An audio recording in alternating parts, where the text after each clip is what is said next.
നമസ്കാരം. മലയാളി വാർത്തയിലേക്ക് സ്വാഗതം. കേന്ദ്ര സർക്കാരിന്റെ വിദ്യാഭ്യാസ പദ്ധതിയായ PM ശ്രീ പദ്ധതിയിൽ പങ്കുചേരാനുള്ള കേരളത്തിന്റെ തീരുമാനത്തെ വിമർശിച്ച് രാഹുൽ മാങ്കൂട്ടത്തിൽ MLA. മന്ത്രി വി ശിവൻകുട്ടിക്കെതിരെയാണ് പാലക്കാട് MLA രാഹുൽ മാങ്കൂട്ടത്തിൽ ഇപ്പോൾ രംഗത്ത് വന്നിരിക്കുന്നത്. കഴിഞ്ഞ ദിവസം വി ശിവൻകുട്ടി പത്രസമ്മേളനം നടത്തിയാണ് ഈ കാര്യവുമായി ബന്ധപ്പെട്ടുള്ള മറ്റു കാര്യങ്ങളിലൊക്കെ വിശദീകരിച്ചത്. രാഹുൽ മാങ്കൂട്ടത്തിൽ വിമർശിച്ചിരിക്കുന്നത് ഇപ്രകാരമാണ്: പത്രസമ്മേളനം കണ്ടപ്പോൾ ഒരു കാര്യം മനസ്സിലായി, അയാൾ ശിവൻകുട്ടിയല്ല, ലക്ഷണമൊത്ത സംഘിക്കുട്ടിയാണ്. നേമത്ത് BJP MLA തോറ്റെന്ന് ആരാണ് പറഞ്ഞത്? ശ്രീ PM MLA സംഘിക്കുട്ടിയെന്നും രാഹുൽ മാങ്കൂട്ടത്തിൽ ഫേസ്ബുക്കിൽ കുറിച്ചു. അതേസമയം PM ശ്രീ പദ്ധതിയിൽ ചേരാൻ സംസ്ഥാന സർക്കാർ കരാർ ഒപ്പിട്ടതിൽ വിവാദം പൊങ്ങിയതിനിടെ വിശദീകരണവുമായി മന്ത്രി വി ശിവൻകുട്ടി രംഗത്തെത്തിയിരുന്നു. PM ശ്രീയിൽ കേരളം ഒപ്പിട്ടതിൽ ആശങ്കകൾക്ക് അടിസ്ഥാനമില്ലെന്നും നമ്മുടെ കുട്ടികൾക്ക് അവകാശപ്പെട്ട ആയിരക്കണക്കിന് രൂപയുടെ ഫണ്ട് തടഞ്ഞുവെച്ചുള്ള കേന്ദ്ര ശ്രമത്തെ മറികടക്കാനുള്ള തന്ത്രപരമായ നീക്കമാണിതെന്നും വി ശിവൻകുട്ടി പറഞ്ഞു. PM ശ്രീയിൽ ഒപ്പിടാത്തതിന്റെ പേരിൽ സർവശിക്ഷാ ഫണ്ട് കേന്ദ്രം തടഞ്ഞുവെച്ചു. ഇതിലൂടെ 1158.13 കോടി കേരളത്തിന് നഷ്ടമായി. ഒപ്പിട്ടതിനാൽ 1476 കോടി ഇനി കേരളത്തിന് കിട്ടുമെന്നും 971 കോടി സർവശിക്ഷ പദ്ധതി പ്രകാരം കിട്ടുമെന്നും മന്ത്രി പറഞ്ഞു. ഫണ്ട് തടഞ്ഞുവെച്ചത് സൗജന്യ യൂണിഫോം, അലവൻസുകൾ എന്നിവയെ ബാധിച്ചു. കുട്ടികളുടെ ഭാവി പന്താടി ഒരു സമ്മർദ്ദത്തിന് വഴങ്ങാൻ സർക്കാർ തയ്യാറല്ല. ഇതൊരു രാഷ്ട്രീയ പാർട്ടിയുടെയും ഫണ്ടല്ലെന്നും നമുക്ക് അവകാശപ്പെട്ടതാണെന്നും മന്ത്രി വി ശിവൻകുട്ടി പറഞ്ഞു. ദേശീയ വിദ്യാഭ്യാസ നയത്തിൽ നടപ്പാക്കാൻ പറ്റുന്ന കാര്യങ്ങൾ മാത്രമേ നടപ്പാക്കുകയുള്ളൂ.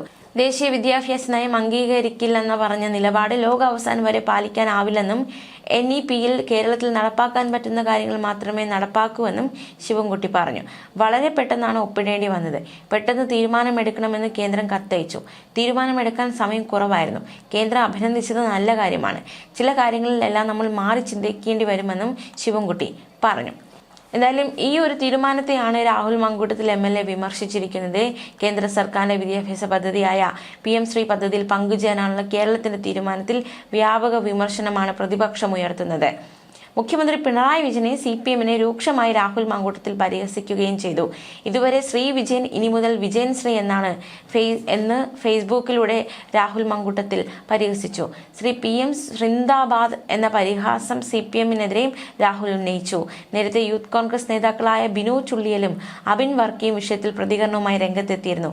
ഒരുവൻ സർവ്വതും സ്വന്തമാക്കിയാലും അവന്റെ ആത്മാവിനെ നഷ്ടപ്പെടുത്തിയിട്ട് എന്ത് കാര്യമെന്ന ചോദ്യമാണ് മുഖ്യമന്ത്രിയും പ്രധാനമന്ത്രിയും ഒത്തുമുള്ള ചിത്രം പങ്കുവെച്ചുകൊണ്ട് ബിനു ചുള്ളിയിൽ ഉയർത്തിയത്.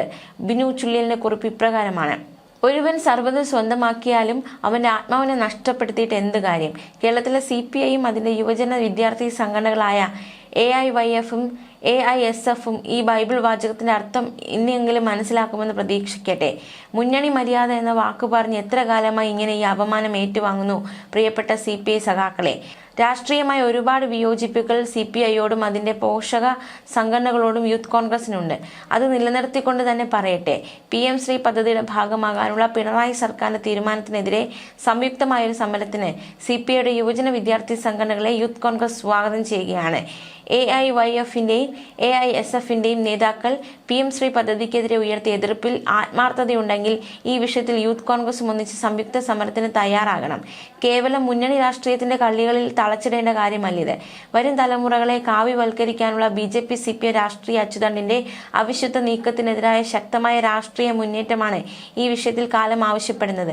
അതുകൊണ്ട് എല്ലാ മറ്റ് രാഷ്ട്രീയ വിയോജിപ്പുകളും നിലനിർത്തിക്കൊണ്ട് തന്നെ PM ശ്രീ കരാറിൽ കേന്ദ്ര സംസ്ഥാന സർക്കാരുകൾക്കെതിരെ ഒന്നിച്ചു നീങ്ങാൻ AIYF-നെയും AISF-നെയും യൂത്ത് കോൺഗ്രസ് ആത്മാർത്ഥമായി സ്വാഗതം ചെയ്യുകയാണ്. അബിൻ വർക്കിയുടെ കുറിപ്പ് പ്രകാരമാണ്: കാക്കക്കാലിന്റെ പോലും തണലില്ലാത്ത രക്തഗന്ധം വമിക്കുന്ന ശ്മശാന ഭൂമിയിൽ നിന്നും ജീർണതയുടെ അഴുകിയ വസ്ത്രങ്ങൾ അഴിച്ചുവെച്ച് പ്രതീക്ഷയുടെ പുത്തൻ വസ്ത്രങ്ങൾ അണിയാൻ നിങ്ങൾ തയ്യാറാകണം വിജയൻ മാഷ് എന്നായിരുന്നു അബിൻ വർക്കിയുടെ ഫേസ്ബുക്ക് പോസ്റ്റ്. കേരളത്തിലെ ഏറ്റവും മികച്ച മുഖ്യമന്ത്രിമാരിൽ ഒരാളായിരുന്ന C. അച്യുതമേനോന്റെ പാർട്ടിക്ക്, നിലപാടുകളിലൂടെ CPI-യെ വാനോളം ഉയർത്തിയ CK ചന്ദ്രപ്പന്റെ പാർട്ടിക്ക്, ആദർശത്തിലൂടെ പാർട്ടിയെ നയിച്ച വെളിയം ഭാർഗവന്റെ പാർട്ടിക്ക് ഇങ്ങനെ ഒരു ഗതികേടിന്റെ ആവശ്യമുണ്ടോ? മൂന്നാം പിണറായി സർക്കാർ എന്ന മുദ്രാവാക്യവുമായി കളത്തിലിറങ്ങാൻ തയ്യാറെടുക്കുന്നതിനിടെ PM ശ്രീ വിവാദത്തിൽ എന്തായാലും LDF ഉലഞ്ഞിരിക്കുകയാണ്, വളരെയധികം പ്രതിരോധത്തിലായിരിക്കുകയാണ്. ഫണ്ടിന് വേണ്ടി നയം മാറ്റാനാകില്ലെന്ന് CPI ശക്തമായി വാദിക്കുമ്പോൾ എല്ലാം ചർച്ച ചർച്ചയിലൂടെ പരിഹരിക്കാമെന്ന CPM വാദം അപ്രസക്തമാവുകയാണ്. ഘടകകക്ഷികൾ ഇരുട്ടിൽ നിർത്തിയെടുത്ത തീരുമാനത്തിൽ നിന്ന് പിന്മാറണമെന്നാണ് CPI മുന്നോട്ട് വയ്ക്കുന്ന ആവശ്യം. പക്ഷേ പദ്ധതിയുമായി മുന്നോട്ടു പോകുക എന്ന തീരുമാനമാണ് CPMനുള്ളത്. അതേസമയം വിവാദത്തിൽ CPI അനുനയിപ്പിക്കാൻ മുഖ്യമന്ത്രി പിണറായി വിജയൻ ഇടപെടുമെന്നാണ് സൂചന. 40 ദിവസം കൂടി കഴിഞ്ഞാൽ പഞ്ചായത്ത് തിരഞ്ഞെടുപ്പ് എത്തും. 6 മാസം കഴിഞ്ഞാൽ നിർണായക നിയമസഭാ തിരഞ്ഞെടുപ്പും. മൂന്നാം പിണറായി സർക്കാരിനായി CPM സർവ്വശക്തിയിൽ പ്രചാരണം തുടങ്ങിക്കഴിഞ്ഞു. ഈ ഘട്ടത്തിലാണ് മന്ത്രിമാരെ പിൻവലിക്കുന്നതടക്കം കടുത്ത നിലപാട് വേണമെന്ന് CPI യോഗത്തിൽ ചർച്ചയുയരുന്നത്. വിവാദങ്ങൾക്കിടെ നിലപാട് കടുപ്പിക്കുകയാണ് CPI ദേശീയ നേതൃത്വം. CPMന് നന്ദിഗ്രാം ഓർമ്മിപ്പിച്ച് മുന്നറിയിപ്പ് നൽകിയിരിക്കുകയാണ് CPI ദേശീയ സെക്രട്ടേറിയറ്റ്. ബംഗാളിൽ കണ്ട പ്രവണതകൾ കേരളത്തിലെ തുടർഭരണത്തിൽ കാണുന്നുവെന്ന് കഴിഞ്ഞ ദിവസം ചേർന്ന CPI സെക്രട്ടേറിയറ്റ് വിലയിരുത്തി. ബംഗാളിലെ വ്യതിയാനമെന്ന് CPI ചൂണ്ടിക്കാട്ടിയതാണ്. CPM നേതൃത്വവുമായുള്ള ചർച്ചയിലും ഇക്കാര്യം ചൂണ്ടിക്കാട്ടും. അതേസമയം ഈ ഒരു പദ്ധതിയിൽ ഒപ്പുവെച്ചതിനെതിരെ CPI മുഖപത്രം ജനയുഗം തുറന്നടിച്ചിട്ടുണ്ട്. മുന്നണി മര്യാദ ലംഘനമെന്നാണ് ജനയുഗം ആവർത്തിച്ച് പറയുന്നത്. RSSന്റെ ഫാസിസ്റ്റ് അജണ്ടയ്ക്ക് ഇടതുപക്ഷം വഴങ്ങരുതെന്നും CPI മുഖപത്രം ഓർമ്മിപ്പിക്കുകയാണ്. ഘടകകക്ഷികളെ CPM ഇരുട്ടിൽ നിർത്തിയെന്നാണ് CPIയുടെ പരാതി. വർഗീയതയോട് വിട്ടുവീഴ്ച ചെയ്യാനാകില്ല. പതിറ്റാണ്ടുകളായുള്ള വർഗീയ വിരുദ്ധ മുദ്രാവാക്യം ഒറ്റ ദിവസം കൊണ്ട് ഒഴിവാക്കാനാകില്ലെന്നും ഇത് LDFന്റെ വഴിയല്ലെന്നും CPI ചൂണ്ടിക്കാണിക്കുകയാണ്.